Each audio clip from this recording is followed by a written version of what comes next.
Guys, I've got a new toy to play with. This is the RGT Adventure. Want to make some extra cash so you can buy more toys, quit your job, go on more holidays, or maybe build a monster truck? I've got you covered. Check out my course in the description and I'll show you how to make 100k profit a year. Now it's 1/24 scale, it's 4-wheel drive, and I've had a similar one before. This is the FTX version, but I kind of stole all the parts of it to build this. And there's going to be a link to this build video, if you haven't seen it, up here. So the idea with this one was to build another one of these, but before I kind of take it all to bits, I may as well unbox it and do a little review for it first. So the FTX version, it just seemed a little bit too fast for crawling. It didn't really have enough power for crawling, and the top end was a little bit too high. This one here is a lot more perfectly geared for crawling. It's a little bit slower, but it's got a lot more power for crawling. I'm going to give you a little blast of this later on in the video. And also, one of my favourite small 1/24 scale crawlers is the Hbx Devastator. This one here's got 4-wheel steer. It's probably the slowest one out of them all, but it's got the best crawling ability. And in this video, we're going to get this one working, and then we're going to have a little play with these ones too. Oh man, I've got a little bit of a soft spot for these small little indoor crawlers, and now that the winter's coming, you're probably going to be seeing a little bit more of them. So with this grave digger here, I used a chassis from one of these Spin Master Monster Jam trucks. The wheels came from one of these Spin Master Monster trucks. Then the whole centre section with the transmission and the motor came from this Ftx Outback, and I think this is actually the exact same car, it's just differently branded, so we're going to know more when we unbox it. And then both of these axles I took from one of these Hbx Devastators. And then I've put in different servos so I can do the front and rear steering independently. I put in a different speed controller, and I can control it all off of this Spectrum radio here, and I've got the rear steer on this toggle switch here. So don't forget guys, I've got a link to that video up here. So with the next build, I want to make it brushless. So pretty much the same as this one. I'm going to do a few little minor changes from what I've learned from building this one here. Anyway, enough waffling. Let's crack it open.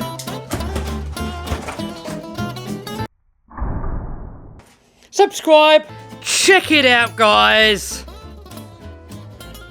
So it comes with everything you need to get it to run. So you get the car, the battery, charger, radio, and you get these exploded diagrams, and you can get all the spare parts here. And although these may seem quite expensive for what you get, if you start looking at the exploded diagrams and seeing how many parts are actually inside this thing, then it starts to make sense why these cost what they cost. So I'm not going to give you any more techno babble. I'm just going to put a link down below to where you can buy one from, and where you can get more specifications. So here's what's left of the Ftx Outback Mini, and from what I can see, they look exactly the same. So to charge it up, you plug this into there, and then the other end into a USB port. And I'm already charging up another one for this one here. So here's a little bit more techno babble if anybody wants to see it. So if you want to see that, just pause the video. So while that's charging up, let's have a quick look at the Devastator. So the only thing that I'm not really too much a fan of on these is that the body just looks a little bit too small for the truck. So I'm going to see if I can get this body here on from the old FTX, which is the same body as this one here, look. So that looks like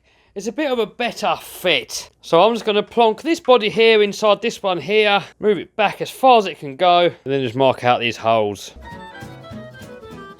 And then I'm going to use one of these body reamers here to make the holes in the body. Now a lot of you guys keep asking me what these things are, so I'm going to put a link down below to a similar one. But you just poke it in a little bit, and then as you turn, it just makes a perfect hole. No splits, no cracks, you get it perfectly in the right place.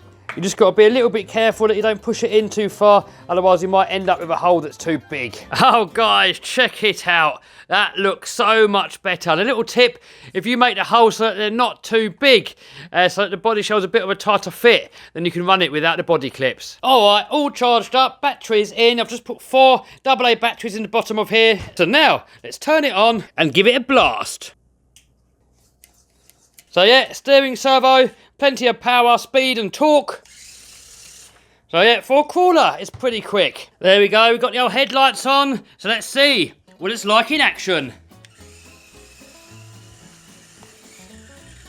So for a crawler, it is pretty fast, and that may hinder it when it comes to doing hill climbs and obstacles and stuff. So we've got this board here, we've got it set to 45 degrees, and I'm guessing it should get up that fairly easily.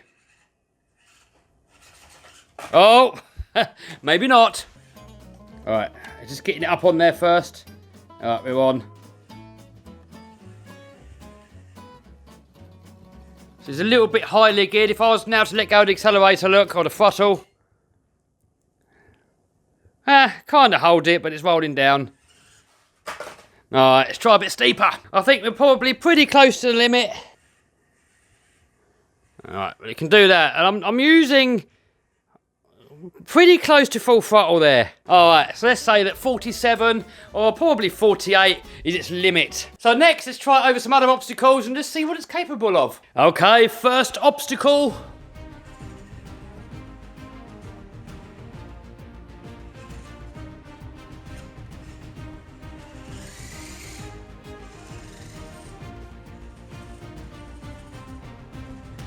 Oh, and it done it with ease.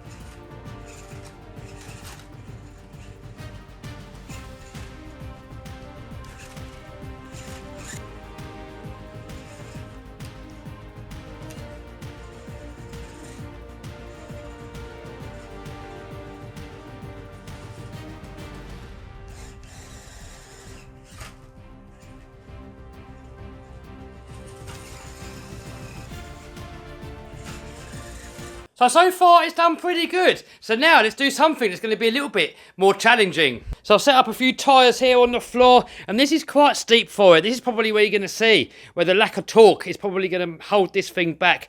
And also I've got my little toolbox here, and I know all of these crawlers always struggle getting over that. So it should be a good test to see which crawler out of all of these is going to handle it the best. Alright, here we go. So I'm having to give it almost full throttle just to get it to pop up there. It just hasn't quite got the torque. Can I save it? Can I save it? Oh no! Alright, well let's try it at a bit of an angle this time. I've got the front wheel up, I've got the other front wheel up. Get the back up. Oh. Come on, can it do it?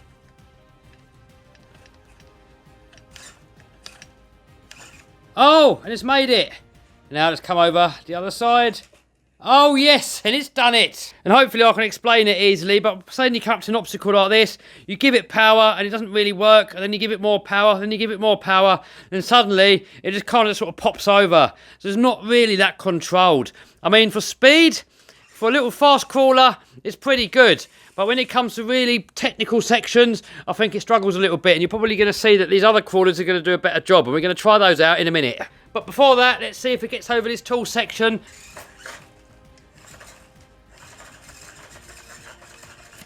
No, I think that's just too much for it. So let's put it on there and just see if we can come out. Yes, it comes out. Alright, so now let's try this one here. So at a first glance, when you have a look inside, both of these do look fairly similar, but they are different. If you look carefully, the transmission is actually different. When we turn it over and we have a look at the axles are different as well. So although they are very similar, at a first glance, they are actually completely different rigs. So don't forget, guys, I'm going to be putting a link down below to all of these cars. This one here also comes with an FPV plug on the receiver, so you can plug in an FPV camera and you can see that through goggles. I think this one's got it as well, look. It's got a spare wire here. So I think you'll be able to plug an FPV camera into this. So there we go, we're all plugged in. So we've got front headlights and rear tail lights. All right, let's go. So straight away you can see it is a lot slower, but it's also a lot more controllable. So let's do the same challenges again as we did with the other one and see what the capabilities are. So here we go, 47 degrees, the same setting as we had with the other one. So straight away it's getting up there much easier as I can go slowly. It's still struggling over that first initial bump. Let's help it and just plonk it on there. And this one here, look, where it's geared lower, it will actually hold itself on the hill. Look, no throttle position, and it's holding itself there on its own. So now, let's slowly crawl. I'm giving that very little throttle. It's very controllable. And it's getting up there with ease. Now, if I was to nail it, yeah, it's going to backflip. So this, I think, could probably get up even steeper. But I'm going to keep it like that. So, it's probably near the limit, but I think this probably could do a little bit more. So the same obstacle course, here we go.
And now here we come to the tyre section of doom. Straight away I can definitely notice the improvement in throttle control and torque. But that's still not to say that it's going to get up there. The other one may have got lucky.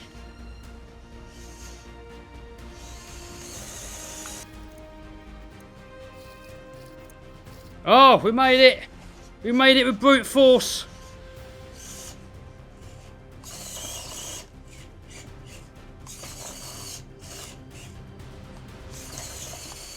Oh no. It's actually struggling more than I thought it first would. Let's try the slow approach. Oh, we're going to fall off.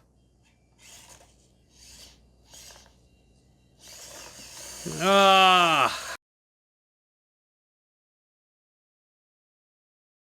I don't know what's going on. I'm disappointed. I thought this one would do it a lot easier. It should do it a lot easier. It's got so much more torque. It's so much more controllable. Maybe the other one just got lucky. I'm going to probably stop doing it in a minute because you lot are probably going to get bored. It's going to be a 20-minute video just trying to get over this obstacle. So next, let's try the tool section, and I think this one's going to struggle too. Just hasn't got the clearance there. Yeah, I think that's going to struggle too as well. Yeah, this one's definitely going to struggle too. I'm a bit disappointed that this one didn't get over the tyres. I was definitely expecting this one to do a better job. Oh, easy on that bit. So personally, out of these two, I would definitely go with this one. I mean, I know this one did get over the tyre section and this one didn't. I think it was probably more down to luck. If I would have given it a bit more time, I think this one would do a better job and over sort of more obstacles as well. If you take it outside on the stones and the rocks and through the leaves, this one always does a better job. So don't forget, guys, link to both of these cars down below. So next, we're going to go with a Hbx Devastator. Now, don't forget, guys, link to all of these down below. So this one here has got 4-wheel steering. So we've got the front steer. You hit the button here. Now we've got rear steer and front steer. We hit the button again, and now we've got crab crawl. So what that means is that you can kind of go along like that, or like that. And then we hit the button again, and now we've got rear steer only. Now when it comes to torque and speed wise, this one here is probably the slowest out of all of them. So here we go, flat out. So yeah, definitely the slowest. But I would say it's probably the most capable. So let's stick it on the track and see what happens. Now this one does have a slightly higher centre of gravity, so it may not do quite so well on the hill climb, but we will see. All right, let's take a little bit of a run. No, I mean, they were all struggling a little bit over that first bit. Maybe if we hit it a bit of an angle. No. All right. 4-wheel steer. Oh, there we go. I think that was luck, so let's try again. So now with the 4-wheel steer, we can wiggle the rear steering, look, and it helps to get over obstacles. But, oh, easy. And as it's so lowly geared, look how it holds it on that hill. So now let's put that there and just see how steep we can actually make that go. We're still on 47 degrees, 50 degrees. Wow, I thought with a higher centre of gravity, I didn't think it would go up as steep. Wow, we're getting steep now. 54 degrees.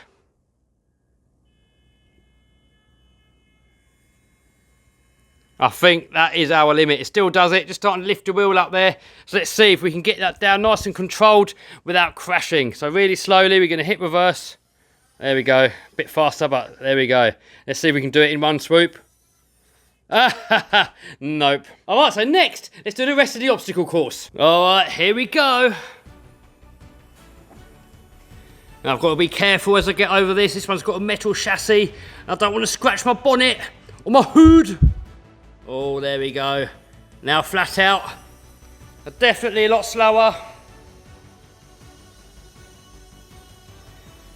And I think this one's definitely got slightly less ground clearance, but no, we're still making it without grounding out.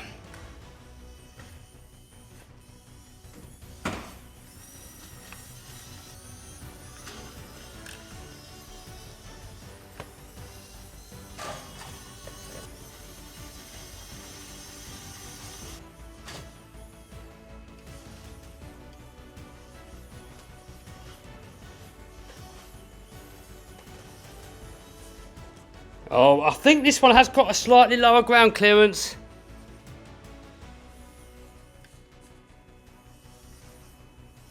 I don't think I'm really giving this the best test today, because this one here is definitely the most capable. This one can definitely get over more obstacles than the other two.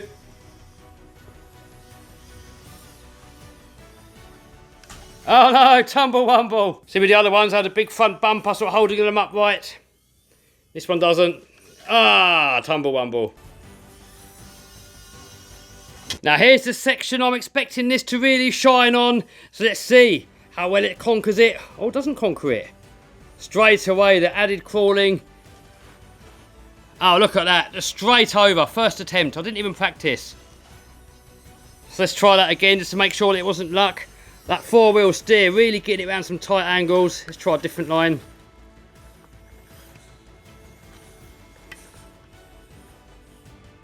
That four-wheel steer definitely helping. Oh, we're stuck in a hole.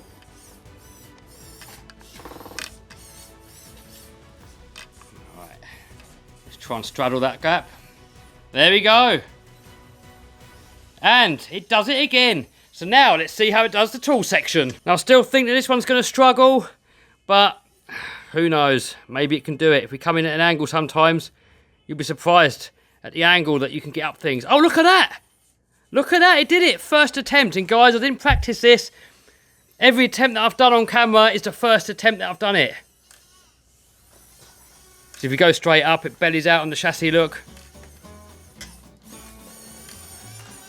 But if we come at it at an angle, this is something I learned when I had my first Land Rover 90, is that you can get over much bigger obstacles sometimes when you come across stuff at an angle. There we go, straight over. So this one here, easily the most capable. Looking at the ground clearance, it does actually have a little bit more. Maybe it's the longer wheelbase that makes it hook up sometimes a little bit more. So which one I would recommend out of these two? I mean, it's a tough one. I mean, why not have them both? I mean, this one's a little bit more scale and a little bit more realistic, but in this one here, with the four-wheel steering and more torque, I think this one's got to be the winner. This is my first ever small crawler that I've had, and it's still my favourite. And then with this body on here, it just makes it look even better. So next, let's give this little Gravedigger a little go. I mean, this has got the same transmission in it as this one here. So coupled with the bigger wheels, I mean, the torque now is virtually non-existent. So I'm not expecting it really to get up many hills, but let's give it a go anyway. So this one here, we have the normal steering. Then we have the rear steer here on a toggle switch. And I'm also running it on a 2-cell LiPo, so it's got a little bit more speed. But this isn't really designed to be torquey. This is more designed to be realistic. But let's give it the hill climb test anyway. I mean, my thumb's not quite big enough to reach it on this Spectrum radio. I'm going to try anyway. No. Nope. Let's just, out of curiosity, see how steep it can go up. I'm going to start it off at 45. I don't think it probably won't. No. No, and also the tyres haven't got the grip. I mean, these tyres are very plasticky because these tyres actually come from one of these Monster Jam toys and they're not really designed to be powered. So no, I'm not going to run it on there because the tyres are way too hard.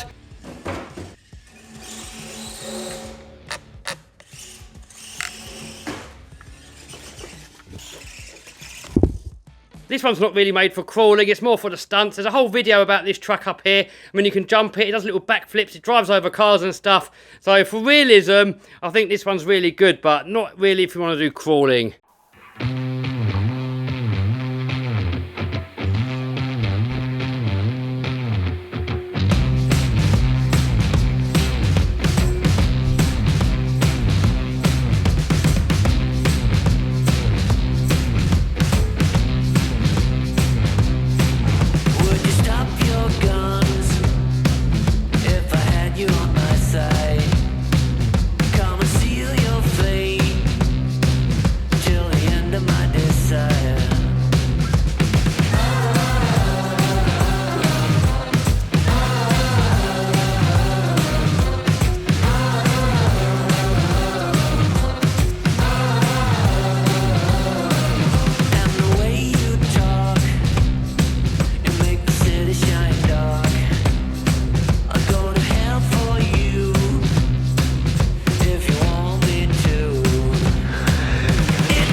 So next we're going to be pulling this apart and I'm going to be building another one of these, and I want to do a brushless one. So when you come to my recommendation, I would say definitely one of these two. So I will see you over on one of these other videos.